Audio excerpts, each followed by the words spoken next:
L'idée de la création d'un nouveau parti, elle se fait dans la continuité du bon résultat d'Olivier Besancenot à la présidentielle de 2007, puisqu'il approche les 5%, ils sont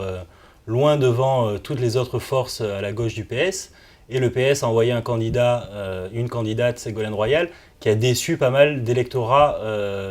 de gauche. Ce qui fait tout ça faisait une conjonction assez favorable pour relancer un parti radical qui ne soit plus forcément trotskiste, mais qui épouse le nouveau siècle qui s'ouvrait et qui réinvente un petit peu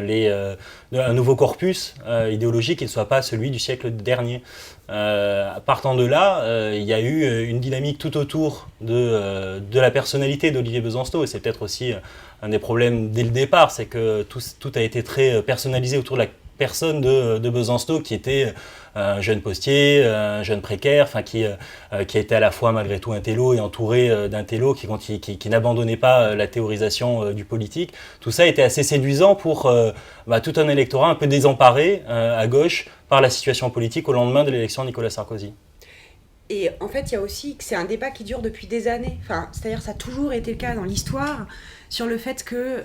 à la gauche de la gauche, il y ait la tentative, à part du Parti communiste depuis toujours, et c'est d'ailleurs comme ça que le trotskisme est né des dissensions avec Staline. Et il y a toujours eu la volonté de créer à la gauche de la gauche, à la gauche du Parti socialiste, à la gauche du Parti communiste, ou en tout cas avec d'autres formes de lutte et d'autres pratiques politiques, une autre force capable de rassembler les révolutionnaires, les trotskistes, les anticapitalistes, en fonction des périodes. Ils se sont appelés de façon différente. À une certaine époque, on disait même les antilibéraux, parce que c'était très gauchiste de dire antilibéraux. Et il y a eu des moments de flux, de reflux dans cette organisation. Et la fin des années 90, avec le mouvement de 95, de l'hiver 95, puis l'émergence des mouvements intermondialistes en 1999 à Seattle, ont montré qu'il y avait un espace pour ça, des militants prêts à se mobiliser, et toute une frange radicale, notamment dans la jeunesse, mais pas que, beaucoup de déçus aussi du communisme, du trotskisme, des années 60, des années 70, qui avait été essoré par les années 80 et le libéralisme triomphant, le tournant de la rigueur du Parti socialiste,